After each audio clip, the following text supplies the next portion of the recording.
kayu sudah nggak bisa jadi tanaman sekarang. Iya, udah nggak bisa juga. Bahkan garam sebagian masih impor juga gitu kan. Terus tepung dia masih impor. Jadi susah, daging juga impor gitu kan. Ternyata begitu kita cek semuanya, lah kita tuh masih impornya banyak sekali, ketergantungan sama luar tuh besar juga gitu. Kita baru punya asumsi yang agak bener tuh menjelang nanti pertama kalau udah ada vaksinnya nih. Benar ada vaksin kan, orang sudah mulai ya berani keluar teman-teman. Nah, kemudian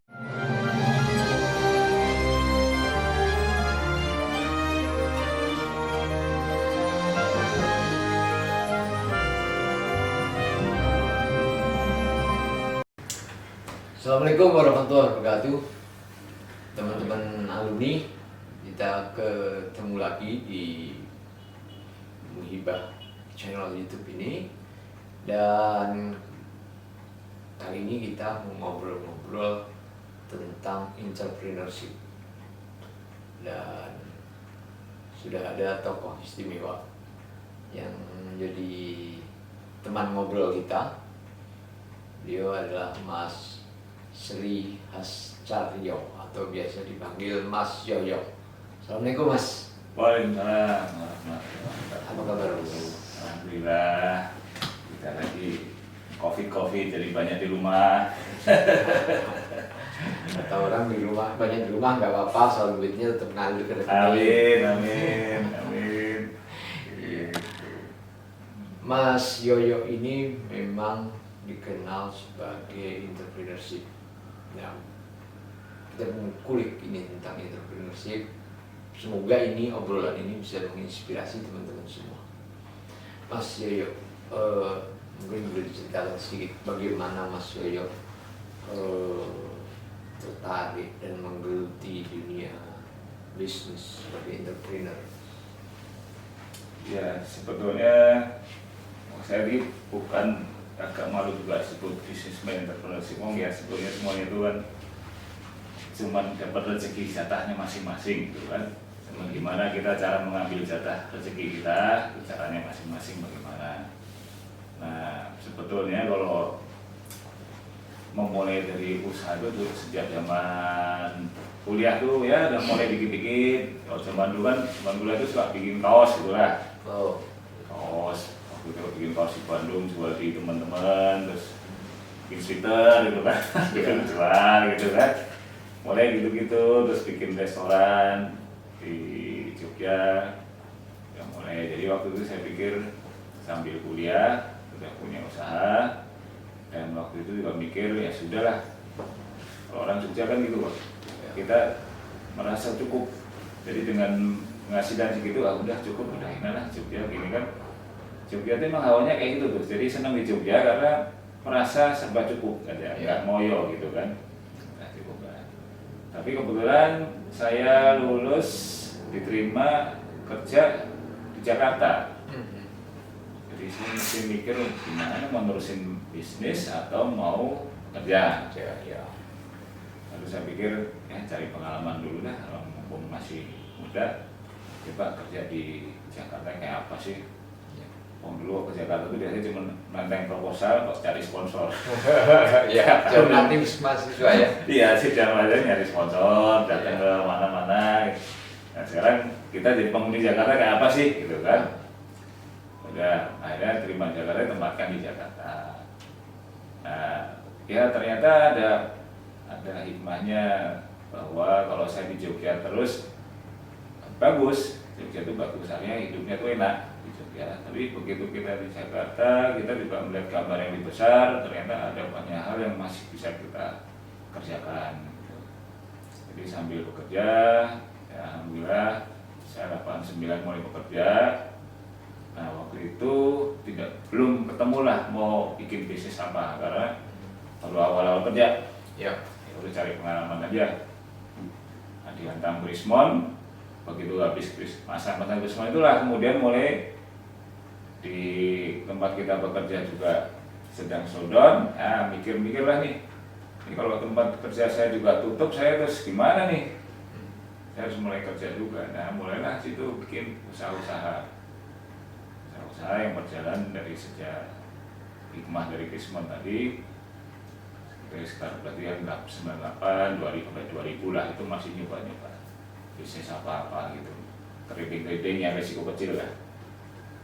Nah, sambil jalan ya akhirnya kita mikir ya namanya bisnis itu ternyata nggak bisa jalan pintas. Semuanya itu harus ditekuni, semuanya harus dipegang betul. Karena yang paling susah itu sebenarnya bukan membangun usahanya, tapi cuma membangun organisasinya, manusianya itu lebih penting. Karena kalau kita punya bisnis sendiri itu kan akhirnya kalau selama ini kita kerja di kantor nggak mau tahu lah tiap bulan dapat gaji. Ya. Kalau udah punya bisnis sendiri kan kantong kita sendiri tuh. Tiap bulan buat bayarin karyawan, buat bayar segala macam gitu kan. Nah, akhirnya harus ditekuni betul. Dan juga yang paling susah itu mendeliver apa visi kita, apa tujuan kita terhadap tim kita. Itu yang paling susah. Karena kadang-kadang kita udah ngasih gambar nih kita kerjain semacam ini, ternyata begitu dijalankan beda sama yang kita pikirkan gitu kan. Jadi membangun tim itulah yang penting, karena sudah itu terjadi, sudah sama, chemicalnya udah sama, nah itu iramanya udah sama, usaha itu baru bisa jalan. Artinya SDM itu penting sekali ya, bisnis. Penting sekali. Karena nggak mungkin semua kita tangani sendiri-sendiri, nggak mungkin. Kita pengen semua tangani sendiri, tapi ya sehari 24 jam kita harus istirahat, nggak akan kepegang. Nah, begitu kita harus membuat tim kepada orang itu harus kita yakinkan bahwa si orang ini sama nih sama yang kita pikirkan nih, yang kita jalani, iramanya sama. Ya, begitu kita dapat tim yang iramanya sama, digas ya gas bisa bareng, ngerem bareng, nah itu iramanya udah mulai enak tuh. Nah itu udah kebangun nih, kayak gitu tuh bisa mulai memikirkan yang sifatnya efisiensi, produk baru, segala macam itu setelah itu. Jadi intinya tuh membangun organisasi itu yang paling penting, dan juga memang juga networking, gitu kan, itu juga penting.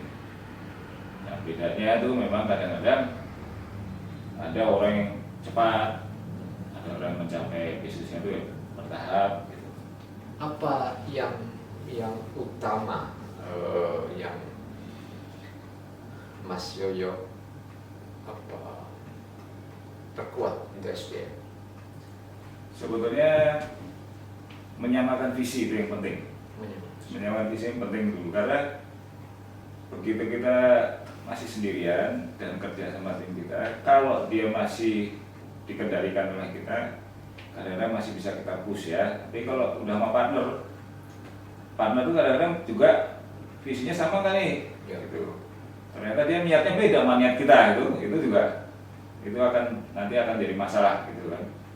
Jadi yang paling penting setelah di dalam menyampaikan visi-misi itu harus sama, kita mendeliver skill kita juga membuat orang lebih pintar dari kita, itu kayaknya akan membawa ujungnya berbalik kita lagi.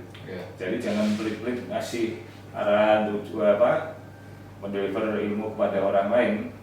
Bahkan kalau bisa cari orang yang lebih ahli, bisa kita rekrut ahli dalam spesialis tertentu ya. Itu juga kita kendalikan dengan benar, pada akhirnya saling melengkapi sehingga bisa jalan.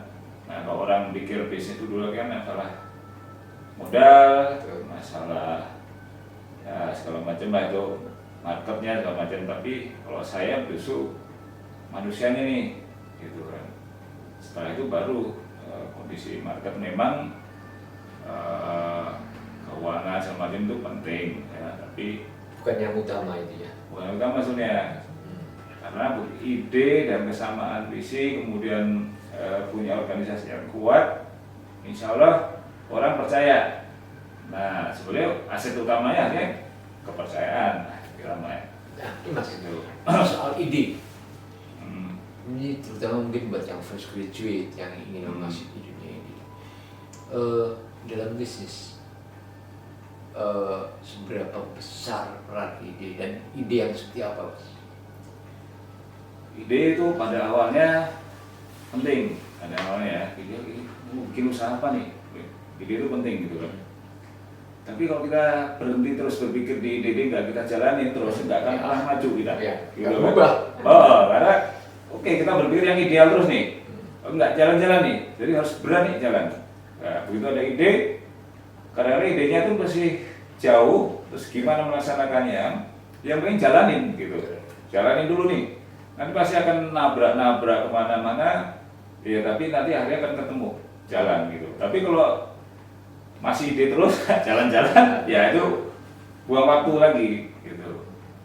Jadi memang benar pada akhirnya perusahaan yang sudah besar, orang yang banyak duit, orang yang kaya tambah kaya, sementara yang baru ini nggak dapat. Karena itu tadi tuh orang yang sudah punya networking luas, punya kapital besar, dan berani mencoba sesuatu yang baru terus, nah dia akan selalu di depan dibanding yang masih ngawang-ngawang gitu. Artinya bukan pada ide yang bagus, tapi pada ide yang bisa dilaksanakan. Ya, punya ide yang bagus penting, tapi bisa melaksanakan lebih penting lagi. Terus punya organisasi yang benar dan tim yang cocok, itu lebih akan memperkuat itu tadi. Dan jangan pernah berpikir bahwa pasti berhasil. Kita justru pikir pasti ini kumpulan dari kegagalan, akhirnya ketemulah solusi gitu kan. Nggak bisa kita merencanakan, oh gini misalnya setahun depan dapat begini oke. Itu kadang-kadang 2 kali lipat nih, baru 2 tahun ke berapa baru tercapai. Atau kadang-kadang karena ada situasi makroekonomi atau situasi yang mendukung bisa sama atau lebih cepat gitu.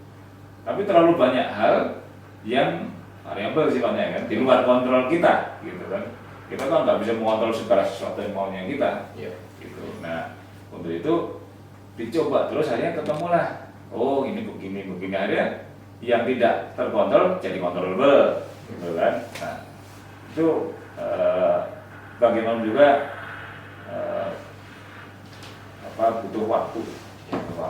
Jadi kalau orang melihat sekarang, oh begini, di belakang keberhasilan itu dulunya bagaimana, itu pasti banyak sekali perjalanan susah pahitnya. Terus artinya tidak hanya melihat ketika sukses, tapi bagaimana mencapainya itu ya betul.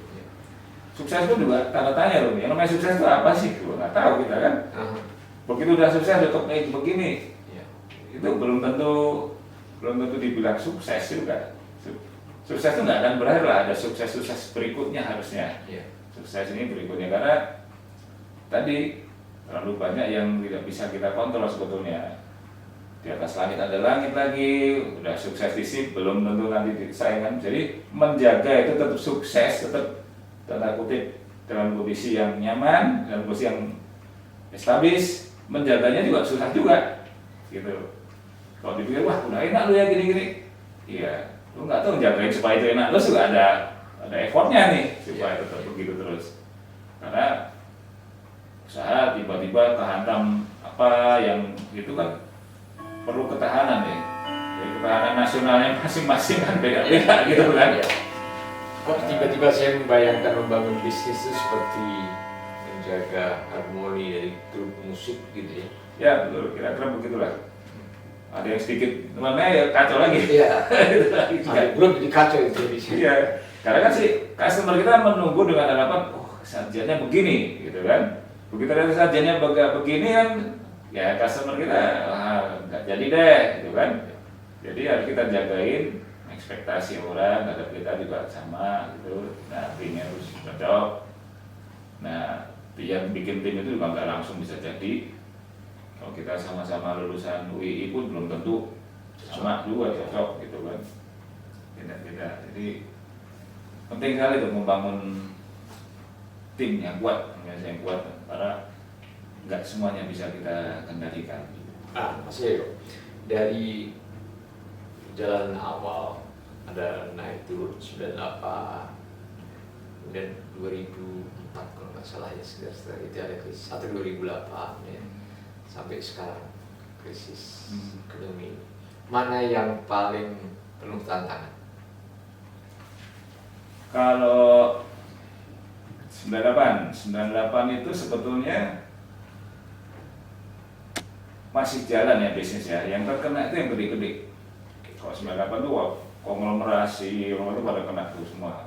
Grup-grup besar yang kebetulan waktu itu juga punya bank sendiri, ke grupnya sendiri, waktu itu kena sapu semua itu. Iya. Tapi bisnis yang gede-gede sebenarnya nggak kena tuh. Kreatif. Masih tumbuh nggak kena tuh. Kok contohnya hari ini itu yang usaha gorengan sampai usaha besar semuanya kena ini hari ini nih, semuanya kena. Iya. Nah yang bisa bertahan yang kira-kira kalau hari ini saya lihat tuh ya misalnya kebutuhan dasar lah, makanan orang masih bisa, tapi restoran nggak bisa. Ya. Tapi makanan industri dalam hari masih jalan gitu. Jadi tidak semua yang kuat itu langsung masih bisa bertahan, ya itu tergantung dia sektor mana nih. Sekuat apapun kok kena ibaratnya kayak bencana begini ya goyang juga semuanya kan. Iya. Gitu kayak travel gitu kan, ya mati semua, penerbangan ya mati semua, hotel ya mati semua, sebesar apapun dia mati juga. Yang besar itu belum tentu kokoh karena besar itu kan ditopang dengan dia punya utang bank, punya utang mana, punya ini kan. Sedang misalnya nih sudah establis punya satu hotel dengan planning dia dengan pas performance begini, dia simpulkan saya ekspansi karena market kuat nih, kita udah punya brand yang kuat, saya ekspansi, bikin hotel satu lagi, invest ke situ lagi, dapat support pinjaman lagi, melakukan begini, dan kena COVID, nggak ada tamu, mati semua. Sementara udah terlanjur uangnya diinvest ke sana, ngutang kemana-mana, udah mati. Nah itu nggak bisa kita kontrol kayak gitu kan. Nah, jadi kalau bahasa Jawanya kadang-kadang sawang sinawang nih ibaratnya. Ya. Kelihatannya begini, nah belum tentu nih gitu kan. Nah, jadi ketahanan masing-masing itu berbeda. Tapi ujung-ujungnya yang paling kuat adalah apabila timnya juga kuat, organisasinya kuat, manusianya kuat. Itu karena kalau itu kalau bahasa Jawanya ada juga yang kadang-kadang namanya itu apa? Kere munggah balik. Oh, iya.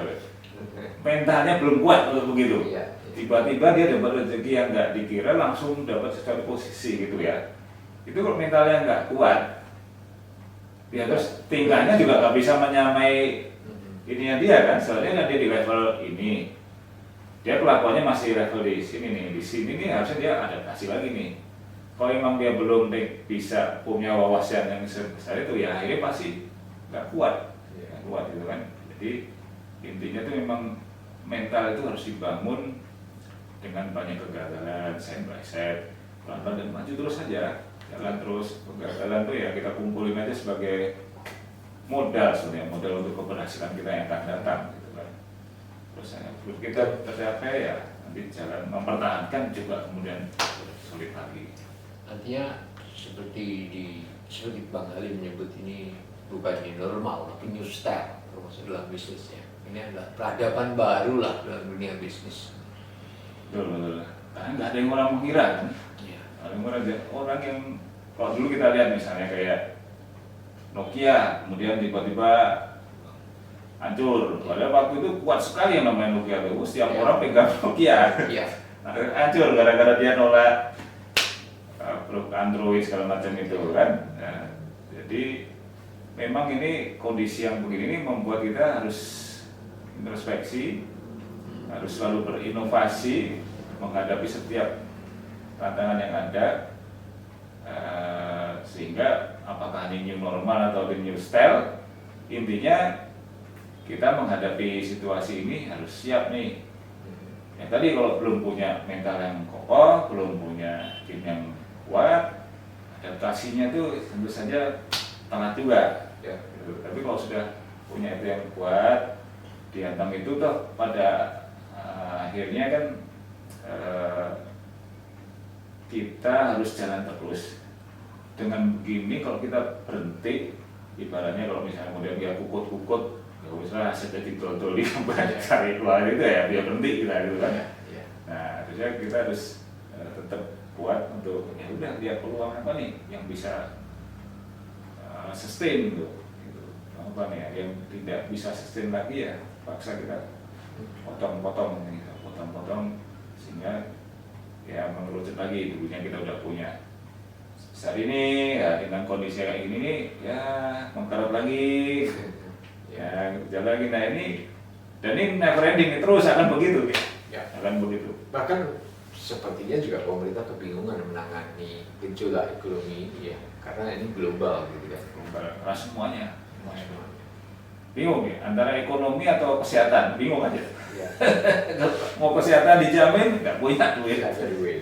ekonomi berhenti repot juga. Kabarnya program ekonomi nasional ya yang dicanangkan oleh pemerintah PEN itu ya, itu juga belum bisa bergulir. Saya juga bergulir itu kan dalam arti gini, programnya ada, dukungan dana ada pemerintah gitu Ya. Nanti pelaksanaannya juga belum tentu jalan gitu kan, kadang-kadang nggak tepat juga. Ya. Untungnya nih masih bukan zaman pilkada atau pilpres ya. Iya. Kalau udah mendekati zaman itu tambah bias lagi tuh kepentingannya macam-macam nih kan.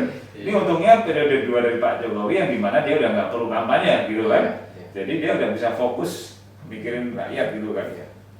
Ini pun ya masalahnya dia mikirin rakyat.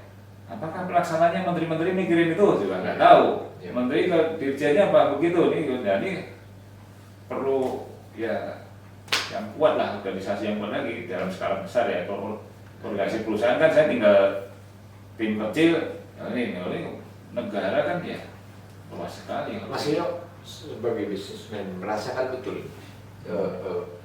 apa program ekonomi nasional yang belum berjalan. Ya sebetulnya kalau mungkin ya yang bisa dipikirkan oleh pemerintah itu adalah yang usaha-usaha kecil kan. Usaha besar kayaknya masih dilepas aja terus ya lu pikir sendiri kan gitu kan. Apa coba sekarang kita nggak ada tuh sifatnya kayak keringanan, dukungan tuh belum kita rasakan apa-apa nih. Iya. Kan yang ada kan dipikirin orang-orang yang gajian di level tertentu menengah bawah. Tapi kalau yang udah besar kan buat dia malah ya ini kadang-kadang orang tuh berpikir pengusaha tuh kadang-kadang dipikir wah misalnya pemerintah mendukung percepatan atau apalah ya, stimulus insentif wah kok yang dikirim pengusaha kaya yang sudah ini gitu kan. Sebetulnya ya pengusaha itu bisa kadang-kadang bisa disebut sebagai agen pembangunan yang artinya dia kan menciptakan lapangan kerja ya. Dia pakai uangnya sendiri untuk berbagi dengan orang lain gitu kan. Tapi dicapnya negatif kan yang udah wah pengusaha gitu. Padahal pengusaha itu juga mati-matian soalnya. Dia pakai kalau nggak mau gitu ya udahlah saya cashin aja pakai uang saya simpannya tabung udah saya udah tenang nggak usah mikirin nih. Tapi kan karena kita udah terlanjur punya rakyat nih pegawai sendiri sekian ribu pegawai dan ini harus mau nggak mau dipikirin nih kan gitu.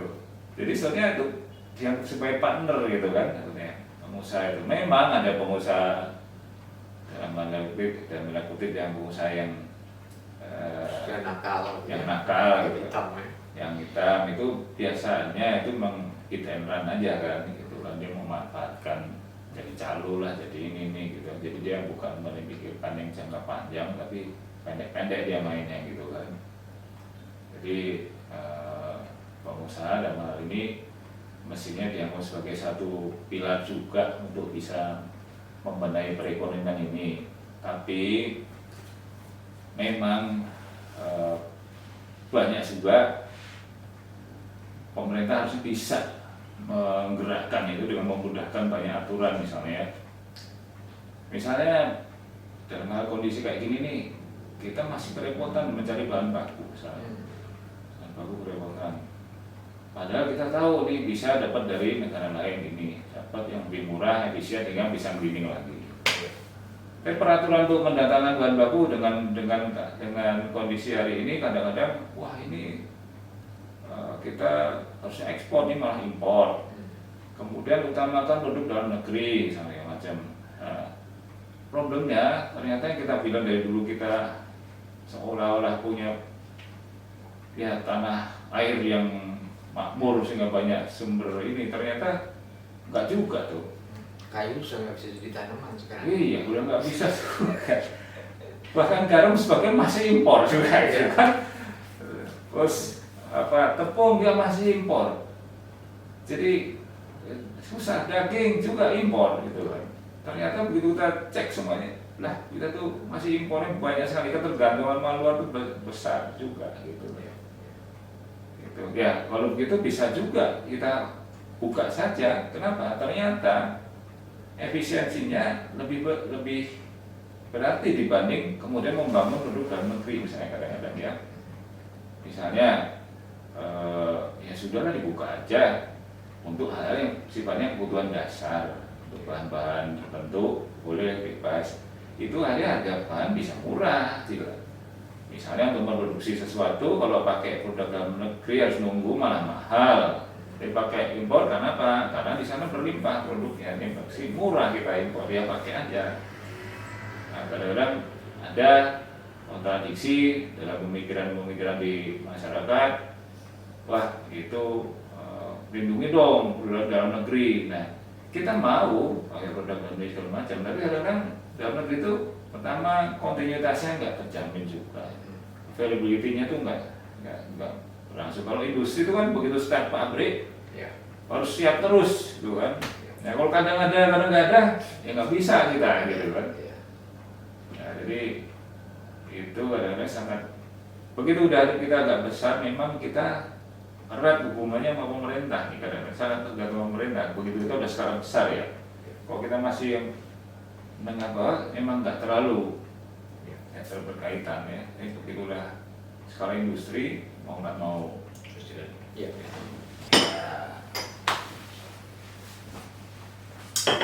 Artinya Hobi. ketika pengusaha sedang menghadapi banyak kesulitan, pemerintah juga sepertinya bingung dalam pelaksanaan programnya. Prediksinya seperti apa? Kalau menurut saya ini agak panjang nih ya sekarang ya, agak panjang puasanya, agak panjang puasanya nih. Tapi intinya tuh sebenarnya kita baru punya asumsi yang agak benar tuh menjelang nanti pertama kalau udah ada vaksinnya nih. Kalau benar ada vaksin kan orang sudah mulai ya berani keluar macam kan. Nah, kemudian kalau udah mau keluar tuh mulai bergerak lagi nih ekonomi kan. Itu mungkin turning point-nya pada saat sudah ada sudah ada vaksin itu mungkin barangkali sudah mulai bisa bikin asumsi ya untuk bikin planning ke depan. Sudah pemunculan vaksin ini selalu kontroversi. Iya. Terakhir Erlangga ya. Ya kita kan kalau rakyat kan nunggu pemerintah gitu kan, pusat dari itu yang bisa menggerakkan kan pemerintah kan. Terusnya pemerintah yang mesti bilang, lo yang bener begini, bikin aja apa adanya sehingga kita tuh punya pegangan gitu kan. Ya. Artinya itu kan kemudian menimbulkan kepanikan baru ketika belum ada kepastian vaksin. Iya. Misal semakin panik gitu kan. Ya nggak bisa bikin asumsi apa-apa, nggak bisa bikin planning apa-apa nih hari ini gitu. Mobil apa, daya beli nggak ada nih sekarang, gitu kan. Nah, jadi saya pilih buying power masyarakat tadi kan drop sekali udah. Yang kelas menengah bawah memang drop, yang atas yang mampu punya duit memang nggak mau keluarin duit dulu, gitu kan. Untuk jaga dulu ya, nggak ngerti nih maksudnya ke depan mau bagaimana. Jadi yang mau mandek nih, gitu kan. Pemerintah mau menggalakkan proyek-proyek, dikeluarin uang untuk jadi proyek supaya uang bergerak, gitu kan. Ternyata juga belum terserap semuanya gitu. Ini masih kita tunggu, tapi kayaknya secerkah harapan itu akan muncul pada saat sudah ada vaksinnya tuh, baru ada harapan ke sana. Tapi korbannya berdarahnya udah banyak nih sekarang. Dan karena kalau yang malah bisa di atas atau di bawah. Kalau 98 tadi yang disebut Mas Yoyo, bawah justru bisa tumbuh. Kalau prediksi ke depan, sektor mana yang bisa tumbuh? Sebetulnya hari ini tuh sebetulnya yang sangat ini kan timbul banyak startup gitu kan. Ya. Tapi startup itu kan sebenarnya timbul karena berdasarkan dia itu memanfaatkan mesh ini yang sumber data yang besar ini ya, bisa kemudian dia bisa dijadikan digitalize-kan, jadikan bahan informasi sehingga dibuatkan suatu sistem, kemudian dia memotong beberapa langkah, beberapa prosedur ya, sehingga pendek sekali, dunia juga semakin kecil karena kita dengan dunia manapun juga bisa berhubungan, kemudian bisa memasarkan kemanapun juga. Yang dulu kita kalau mau pameran ke suatu kan mesti pameran dulu ke Eropa, bawa barang gini ya. Ini semua bisa dipangkas semuanya kan sana. Jadi sebetulnya ada harapan di startup tadi gitu. Tapi kalau kita tidak kreatif, kita tidak selalu berpikir inovasi, itu memang ganas juga nih menggilasnya yang usaha-usaha yang konservatif ya, tidak mau mengadaptasi perubahan ini akan tergilas nih gitu kan. Nah kadang-kadang kalau zaman dulu sebelum ada zaman informatika yang canggih sekarang, dulu kan orang yang konservatif itu malah yang paling bisa bertahan, selamat. Nah sekarang yang konservatif belum tentu bisa selamat nih, gitu kan? Karena harus ngikutin terus itu. Nah, jadi memang harus berubah si orang yang mempunyai posisi membuat policy segala itu harus ngikutin betul nih setiap kali ada perubahan yang dampaknya kepada masyarakat luas. Karena sekarang intinya menurut saya itu ya tadi semua serba terbuka, pasar terbuka, jadi persaingan sangat ketat, terbuka, siapapun bisa mengakses gitu kan.